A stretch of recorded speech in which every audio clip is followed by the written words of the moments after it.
First నేను ఇనీషియల్గా ఏదైనా నేను స్టార్ట్ చేయాలి అనుకుంటే మీరేం సజెస్ట్ చేస్తారు?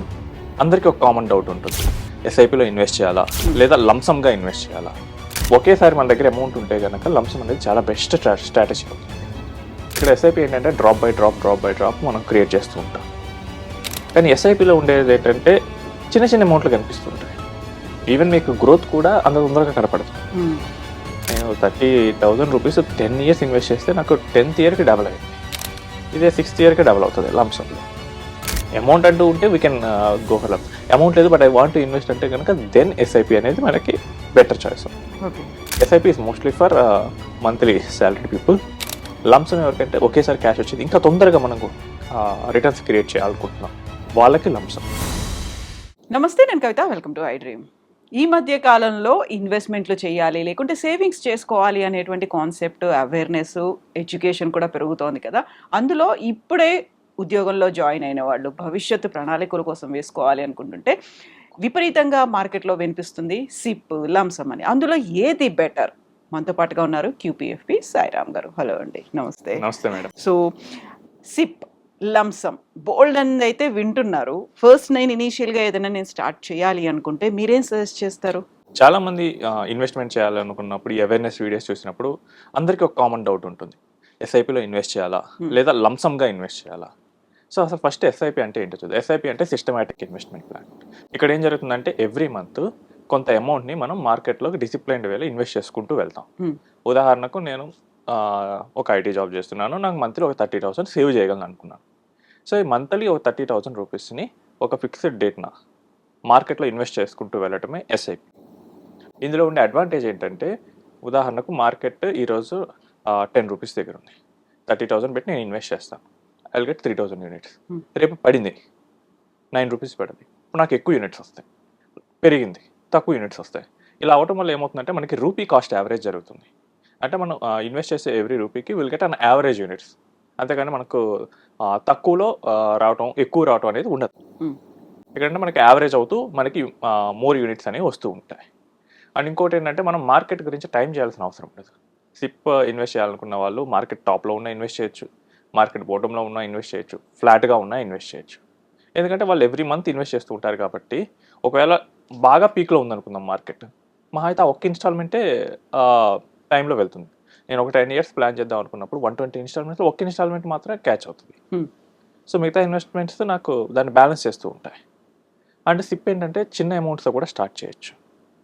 So I can start it from 1,000, 5,000, 10,000 నా శక్తి కొద్దీ నేను పెంచుకుంటా వెళ్ళిపోవచ్చు. సో సిప్ అంటే సిస్టమేటికే కాదు, స్మాల్ ఇన్వెస్ట్మెంట్ ప్లాన్ కూడా మనం స్టార్ట్ చేయొచ్చు. అదే లంసమ్ ఇన్వెస్ట్మెంట్ అంటే చూద్దాం. ఇక్కడ లంసమ్ ఇన్వెస్ట్మెంట్ అంటే ఒకేసారి పెద్ద మొత్తంలో అమౌంట్ ఇన్వెస్ట్ చేసుకుంటూ వెళ్ళాల్సి వస్తుంది. ఉదాహరణకు నాకు ఒక 40 లక్షలు ఉన్నాయి, నేను లాంగ్ టర్మ్లో ఏదో గోల్ కోసం ప్లాన్ చేద్దాం అనుకున్నాను. ఇది వన్ టైం ఇన్వెస్ట్మెంట్ని మ్యూచువల్ ఫండ్లో లంసమ్ ఇన్వెస్ట్మెంట్ అంటారు. ఈ వన్ టైం చేసేటప్పుడు మనం జాగ్రత్తగా మార్కెట్ యొక్క సిచ్యువేషన్ని గమనించుకోవాలి. ఎస్ఐపిలో మార్కెట్ ఇర్రెస్పెక్టివ్ మీకు అసలు కళ్ళు మూసుకొని చేసేయచ్చు, కానీ లంసమ్ చేసేటప్పుడు మార్కెట్ ఎలా ఉంది ఇది ఒక్కటి చూసుకోవాలి. మార్కెట్ బట్టి మన స్ట్రాటజీ అనేది డిసైడ్ చేసుకోవాల్సి వస్తుంది. అండ్ ఎవరికి ఏది బెటర్? జనరల్గా లంసమ్ ఎప్పుడు చేస్తారంటే ఏదైనా ప్రాపర్టీ సెల్ చేసినప్పుడు, ఏదైనా ఇన్హెరిటెన్స్ వచ్చినప్పుడు, ఏదో ఎఫ్డి కానీ ఇన్సూరెన్స్ పాలసీ మెచ్యూరినప్పుడు అవి లంసమ్ క్యాష్ వస్తుంది, దాన్ని ఇన్వెస్ట్ చేస్తూ ఉంటారు. సో ఇప్పుడు ఎవరికి ఏది బెటర్ అంటే కనుక, జనరల్గా ఉద్యోగస్తులు ఉంటారు, వాళ్ళు ఏంటంటే లాంగ్ టర్మ్ కొంచెం మంచి వెల్త్ క్రియేట్ చేయాలనుకుంటే ఒకేసారి పెద్ద అమౌంట్ లేనప్పుడు వాళ్ళు మంత్లీ కొంత సేవింగ్స్ని ఈ ఎస్ఐపి ద్వారా ఇన్వెస్ట్ చేస్తుంటారు. దీనివల్ల ఏంటంటే ఒక డిసిప్లైన్ వస్తుంది అంటే లాంగ్ టర్మ్లో మంచి గ్రోత్ వస్తుంది. లంసమ్ ఏంటంటే ఎవరైతే మంత్లీ ఉండదు, కొంతమంది బిజినెస్ వాళ్ళు ఉంటారు, లేదా మంత్లీ చేయడం కుదరని వాళ్ళు కూడా ఉంటారు, రిటైర్డ్ వాళ్ళు, వీళ్ళకి ఏంటంటే లంసమ్ ఇన్వెస్ట్ చేస్తూ ఉంటారు. ఇక్కడ మనకి ఎస్ఐపి ఆర్ లంసమ్ రెండిట్లో కూడా మన ఇన్వెస్ట్మెంట్ అమౌంట్ ఎంతకాలం మార్కెట్లో ఉన్నది, ఇది మాత్రం మనకి రిటర్న్కి మెయిన్ క్రైటీరియా అవుతుంది. ఉదాహరణకు నేను 30,000 రూపీస్ ఎస్ఐపి చేశాను, ఒక 10 years చేశాను, నాకు ఒక 14% రిటర్న్ వచ్చేటట్లు నేను ప్లాన్ చేసుకున్నాను. 10 years అంటే ఆల్మోస్ట్ ఐ ఇన్వెస్టెడ్ 36 lakhs. నాకు 14% వర్కౌట్ ఎట్లయితే కనుక నాకు 72 lakhs వస్తాయి. 10 yearsలో నేను ఇన్వెస్ట్ చేసిన దానికి డబుల్ వచ్చింది. బట్ అదే లంసమ్ చూద్దాం, ఐ ఇన్వెస్టెడ్ సేమ్ అమౌంట్, కానీ నాకు 12% వచ్చింది అనుకో. సో 10 years డ్యూరేషన్ చూసుకుంటే నాకు 1.1 crore వస్తుంది. అంటే లంసంలో ఏం జరుగుతుంది, నేను 2% తక్కువే తెప్పించుకున్నాను, బట్ నాకు 40 lakhs ఎక్కువ వచ్చింది. అంటే ఇక్కడ మన 36 lakhs మొత్తం 10 years ఉంటుంది. అదే ఎస్ఐపిలో నేను పెట్టిన ఫస్ట్ 30,000 మాత్రమే 10 years ఉంటుంది. ఇక్కడ మనకి లంసం ఏంటంటే ఒకేసారి మన దగ్గర అమౌంట్ ఉంటే కనుక లంసం అనేది చాలా బెస్ట్ స్ట్రాటజీ అవుతుంది. ఇక్కడ ఎస్ఐపి ఏంటంటే డ్రాప్ బై డ్రాప్ మనం క్రియేట్ చేస్తూ ఉంటాం.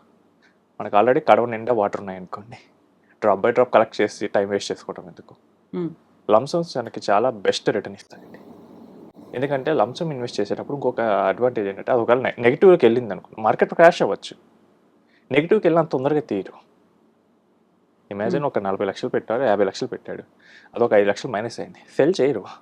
రియల్ ఎస్టేట్లో చూస్తూనే ఉన్నాం కదా, మనం పెట్టిన దానికన్నా తక్కువ వస్తే అంత తొందరగా సెల్ చేయరు. సేమ్ లంసంలో కూడా అంత తొందరగా సెల్ చేయరు. కానీ ఎస్ఐపిలో ఉండేది ఏంటంటే చిన్న చిన్న అమౌంట్లు కనిపిస్తుంటాయి. ఈవెన్ మీకు గ్రోత్ కూడా అంత తొందరగా కనపడదు. నేను 30,000 రూపీస్ 10 years ఇన్వెస్ట్ చేస్తే నాకు 10th yearకి డబల్ అయింది. ఇదే 6th yearకి డబల్ అవుతుంది లంసంలో. సో మనం లంసం పెద్ద మొత్తంలో పెడుతుంటాం కాబట్టి మనకి గ్రోత్ కూడా అంతే కనిపిస్తూ ఉంటుంది. అండ్ మార్కెట్ క్రాషెస్ మనం రియల్ ఎస్టేట్తో కంపేర్ చేసుకుందాం. 2023లో హైదరాబాద్లో రియల్ ఎస్టేట్లో ఇన్వెస్ట్ చేశాను, 2 years పెద్ద గ్రోత్ లేదు. మీరు కనుక 2 daysలో కనుక సెల్ చేయాల్సి వస్తే, ఈవెన్ బుల్ మార్కెట్ ఉన్న ఫేజ్లో అయినా చూడండి, రియల్ ఎస్టేట్లో మీరు 2 daysలో సెల్ చేయాల్సి వస్తే 10-20% తక్కువ అడుగుతారు కదా మార్కెట్ ప్రైస్ కన్నా. ఒకవేళ మ్యూచువల్ ఫండ్లో క్రాష్ వచ్చినా అదే కదా జరిగేది. మీరు ₹1,00,00,000 పెట్టారు, మీకు 2 daysలో మనీ రావాలంటే మీకు 90 lakhs or 80 lakhs అంతే వేస్తారు. సేమ్ మీరు ప్రాపర్టీ కూడా 2 daysలో నాకు మొత్తం మనీ కావాలంటే అవతల మన అవసరాన్ని బట్టి వాడు అడ్వాంటేజ్ తీసుకుంటాడు కదా. సో క్రాష్ గురించి మనం పెద్దగా వరి అవ్వాల్సింది లేదు. మన స్ట్రాటజీ అనేది డిఫైన్ చేసుకొని కరెక్ట్గా వెళ్తే కనుక లంసంలో మంచి ప్రాఫిట్ తీసుకోవచ్చు. లంసం కన్నా ఇంకా బెటర్ స్ట్రాటజీ, ఈ రెండు కాకుండా ఈ రెండింటి కాంబినేషన్ చేయొచ్చు. ఓకే, ఉదాహరణ నేను 10 lakhs లంసం ఇన్వెస్ట్ చేసా, ఒక 1% లేదా 0.5% ఎస్ఐపి చేసుకుంటా వెళ్తే కనుక మనకు అద్భుతమైన రిజల్ట్ వస్తుంది. 10 lakhs one time investment plus every month 10,000 కనుక మనం ఇన్వెస్ట్ చేసుకుంటూ వెళ్తే 10th year ఎండ్ కల్లా almost will get 60 lakhs. Provide that మనకి 14% అట్లా రిటర్న్ వస్తాయి. మోస్ట్లీ నేను 10 years ఎందుకు తీసుకున్నాను అంటే 10 years మనకి విజువలైజ్ చేసుకోవచ్చు. 30 years అలా తీసుకుంటే కనుక మనకు కనిపించదు విజువలైజేషన్. 30 years అంటే 30sలో ఉన్న వ్యక్తి 60s, ఆ టైంలో టెక్నాలజీ పడుతుంది, అవసరాలు ఏముంటాయి అనేది. అండ్ 10 years అంటే కనుక ఇక్కడ నుంచి 10 years it's very easy to calculate. And మీకు లంసమ్ ఏంటంటే లాంగ్ టర్మ్ ఇంకా ఎక్కువ ఉంటే కనుక ఇంకా మంచి రిటర్న్ ఇస్తుంది. ఫర్ ఎగ్జాంపుల్ సేమ్ ఒక 10 lakhs మీరు ఒక 30 years ఇన్వెస్ట్ చేస్తే will get around 5 crores. But ఎంతమంది అంత టైం ఉండగలరు? పేషెన్స్ అనేది చాలా తక్కువ ఉంటుంది. మనకి ఓల్డెస్ట్ ఫండ్ చూసుకుంటే కనుక నిపాన్ ఏఎంసీలో ఒక ఓల్డెస్ట్ ఫండ్ ఉంది, ఆల్మోస్ట్ 30 years ఉంది. ఈ 30 yearsలో ఎంతమంది ఈ 30 years జర్నీని కంప్లీట్ చేశారని చూస్తే కనుక వాళ్ళ నెంబర్ ఫింగర్స్ మీద కౌంట్ చేయొచ్చు. సో ఆల్మోస్ట్ 400 times అది పెరిగింది. బట్ ఆ 400 times పెరిగిన రిటర్న్ ఎంతమంది తీసుకున్నారంటే వెరీ ఫ్యూ. సో మనం లాంగ్ టర్మ్ ఉండగలిగితే lumpsum is the best. Real ఎస్టేట్లో we will be there. Real ఎస్టేట్లో జనరేషన్స్ కొద్దీ ఉంటాం, ఈవెన్ గోల్డ్లో కూడా ఉంటాం. బట్ మార్కెట్స్లో ఏంటంటే ఏ చిన్న అవసరం వచ్చినా కానీ 2 daysలో తీసుకోవచ్చు కాబట్టి ఈజీగా తీసుకుంటాం. సో మనం దీన్ని లాంగ్ టర్మ్ కోసం కనుక ఫోకస్ చేసుకుంటే కనుక lump sum will give the best returns. But long term నేను అంత రిస్క్ తీసుకోలేను, లేదా నా దగ్గర అమౌంట్ లేదు, అమౌంట్ అంటూ ఉంటే we can go for lumpsum. Amount లేదు but I want to invest అంటే కనుక దెన్ ఎస్ఐపి అనేది మనకి బెటర్ చాయిస్ అవుతుంది. SIP is mostly for monthly salaried people. Lumpsum ఎవరికంటే ఒకేసారి క్యాష్ వచ్చేది ఇంకా తొందరగా మనకు రిటర్న్స్ క్రియేట్ చేయాలనుకుంటున్నాం వాళ్ళకి లంసమ్. రెండు స్ట్రాటజీ కూడా మనం క్రియేట్ చేయొచ్చు. సో ఆ స్ట్రాటజీ ఇంకా మనకి మంచి రిటర్న్ ఇస్తుంది. 10-15 yearsలోనే we can see crores of wealth. ఎందుకంటే ఈ రోజుల్లో 10,000, 15,000 చాలా మంది చేస్తున్నారు. చిట్స్ చాలా మంది 10,000 చిట్ చాలా సింపుల్ అయిపోయింది. సేమ్ ఈ 10,000 చిట్స్ నేను చూసాను రిజిస్టర్డ్ చిట్స్లో 5 years వేస్తున్నారు 10,000, 20,000 చిట్స్. సో అక్కడ రిజిస్టర్డ్ చిట్స్లో they will get hardly 8-9% return.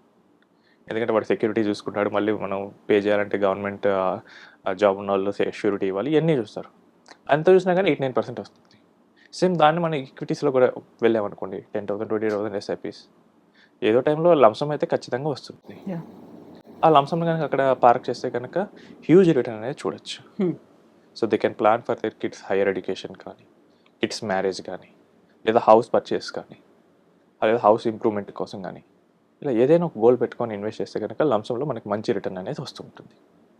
SIP ఏంటంటే చిన్న చిన్నగా స్టార్ట్ అవుతుంది, చిన్న చిన్నగా ఉంటుంది కాబట్టి దాని రిజల్ట్ కనపడటానికి టైం ఎక్కువ తీసుకుంటుంది.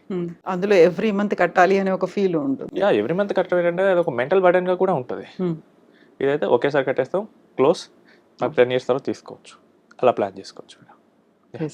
Thank you.